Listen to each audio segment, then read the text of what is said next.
बिस्मिल्लाहिर्रहमानिर्रहीम। अस्सलाम वालेकुम। उम्मीद की जाती है आप सब खैरियत से होंगे। मैं हूँ शेरवली और आप मेरे यूट्यूब चैनल देख रहे हैं। तो जैसे कि आप सब जानते हैं कि इलेक्ट्रोकेमिस्ट्री का जो चैप्टर है बहुत ज़्यादा अहम है एनुअल 1 के लिए फेडरल बोर्ड के हवाले से।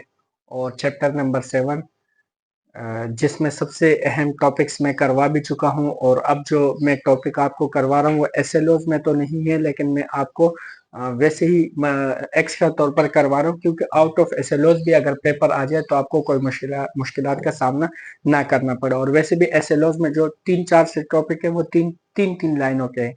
तो इसलिए मैं चाहता हूं कि आप मुकम्मल तौर पर इस चैप्टर को बेहतरीन तरीके से सीखें, ताकि आपका हर एक कॉन्सेप्ट क्लियर हो। तो आइए सबसे पहले 7.3 जो जहनी मशक है उसे हल करते हैं।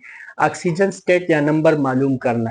तो हमने ऑक्सीजन स्टेट या oxidation state, oxygen oxidation state, बिल्कुल ऑक्सीडेशन स्टेट है। मैंने ऑक्सीजन लिखा हुआ है गलती में, तो ये है ऑक्सीडेशन स्टेट। हमें ऑक्सीडेशन स्टेट मालूम करने मतलब ऑक्सीडेशन नंबर मालूम करना है।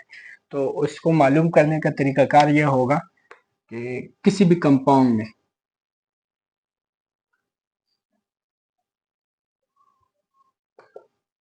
तरीकाकार ये है कि पहले को तो हम सवाल को समझते हैं।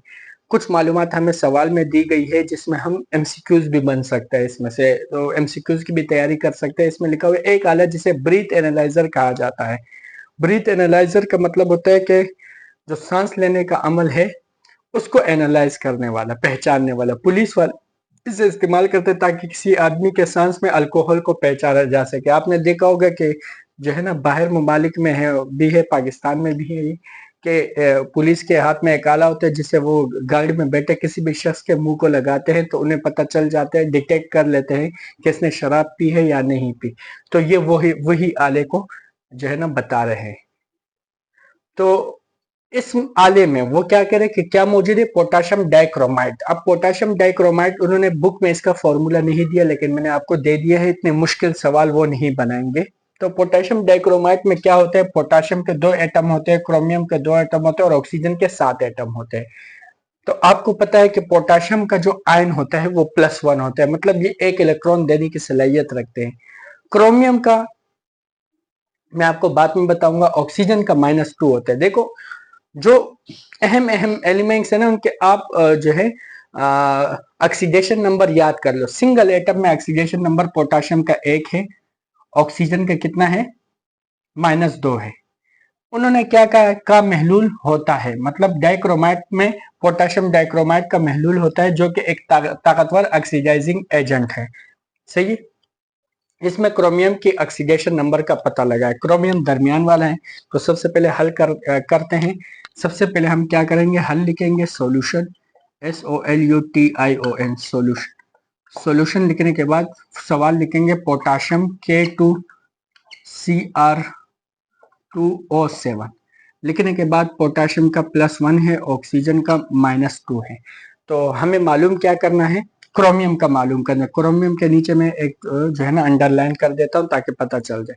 तो लिखने के बाद हम क्या करेंगे, बराबर का निशान लगाएंगे, या बराबर का निशान लगाने से पहले ही हम क्या कर लेते हैं कि पहले स्टेप बाय स्टेप लिख लेते हैं इसे। हम इस बात को जानते हैं कि पोटाशियम के कितने एटम है, 2 एटम है, और इसका जो ऑक्सीडेशन नंबर 1 है, तो हम लिखेंगे पोटाशियम का ऑक्सीडेशन नंबर 1 है। पोटाशियम का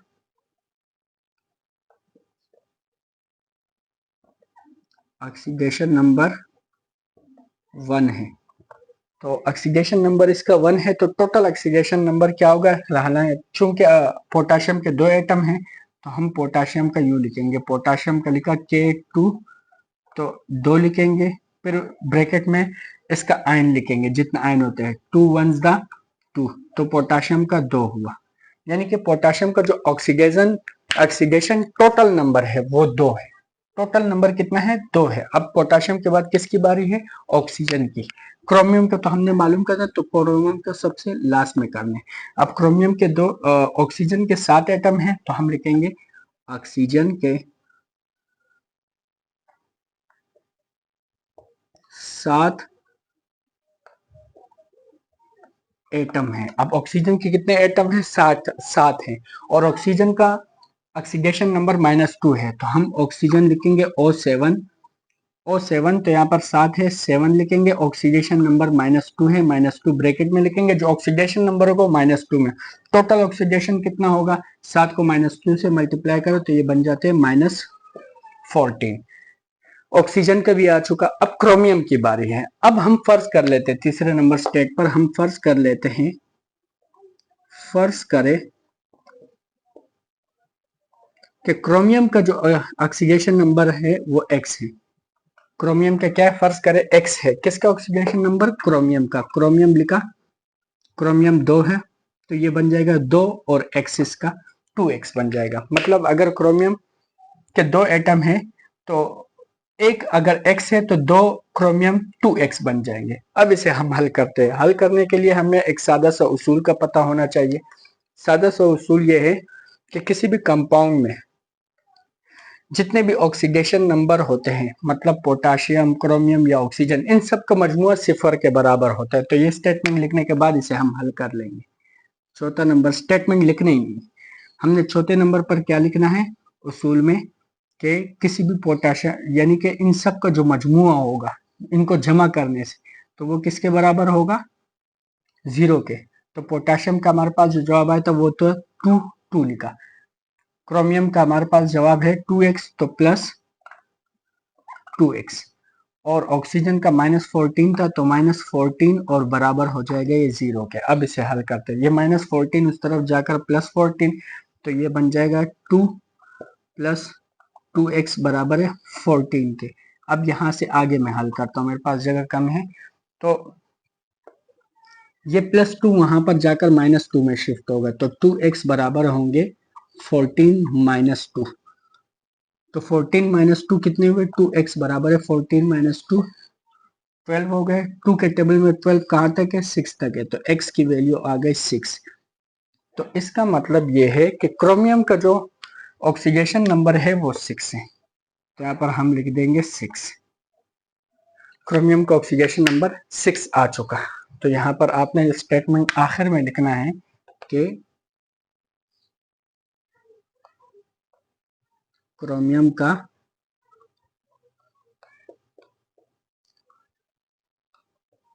ऑक्सीडेशन नंबर +6 है। तो ये +6 आपने लाजमी लिखना है। उसके बाद अगर यहाँ पर आपसे थोड़ी सी कुछ कोताहियाँ रह गई हो, यानी कि कुछ समझाने में कमजोरियाँ रह गई हो, तो वो इस दूसरे वाले सवाल में पूरे कर दिए जाएंगे। दूसरा सवाल है बोरिक एसिड। बोरिक एसिड का फॉर्मूला H3BO3, और हाइड्रोजन के ऊपर +1 चार्ज होता है, ऑक्सीजन के ऊपर -2 चार्ज होता है।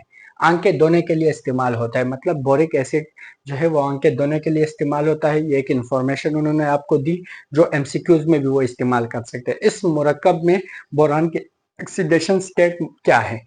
ये बोरान बीच वाले एलिमेंट है H3BO3। इस बीच वाले का हमने ऑक्सीडेशन नंबर मालूम करना है, बाकी दोनों का मालूम है हमें। तो हम कैसे मालूम करेंगे? सबसे पहले हम लिखेंगे सॉल्यूशन, हल। हल लिखने के बाद सबसे पहला काम हम क्या करेंगे कि जो हाइड्रोजन है H3BO3 लिखकर, ये रहा H3BO3 लिखा। उसके बाद पॉइंट नंबर 1, हाइड्रोजन के ऑक्सीडेशन नंबर मालूम करने। तो हम जानते हैं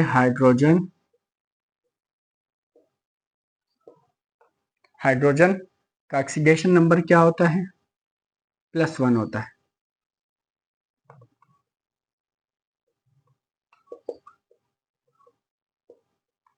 +1 है, तो अगर इसका +1 है तो हाइड्रोजन कितने हैं? 3 है। तो हम यहाँ पर वहां पर जगह थी, हमारे पास यहाँ नहीं है, तो नीचे लिख देते हैं, तो कोई इशू नहीं है। आप इसे इस तरह भी लिख सकते हैं H3, तो इसका ऑक्सीडेशन नंबर इस तरह निकालेंगे। टोटल नंबर है हाइड्रोजन के 3 लिखा, फिर ब्रैकेट में जिसका ऑक्सीडेशन नंबर है +1 वो लिखना है।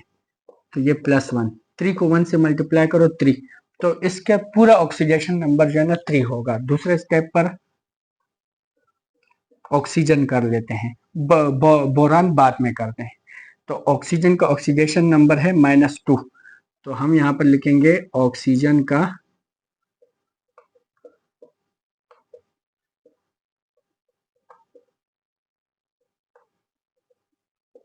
ऑक्सीडेशन नंबर -2 है।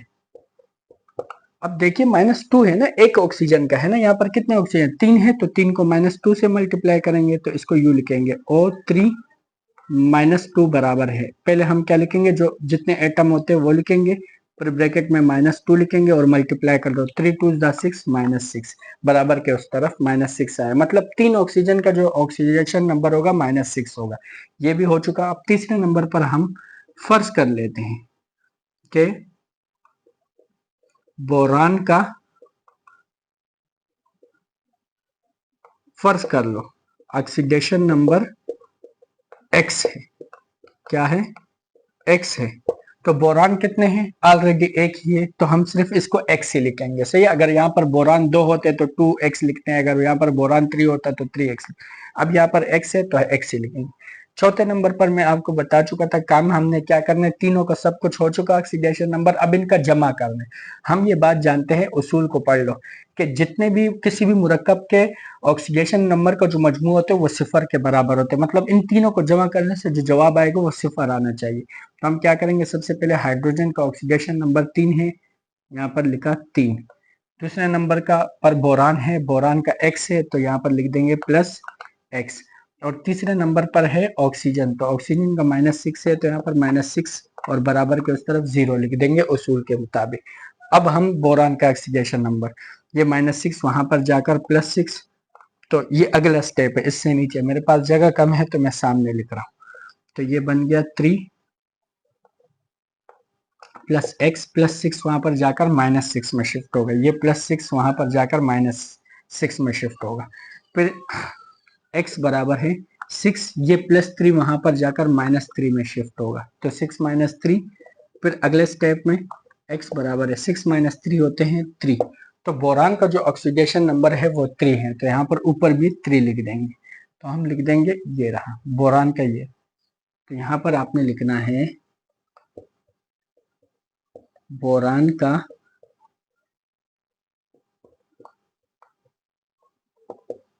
ऑक्सीडेशन नंबर 3 है।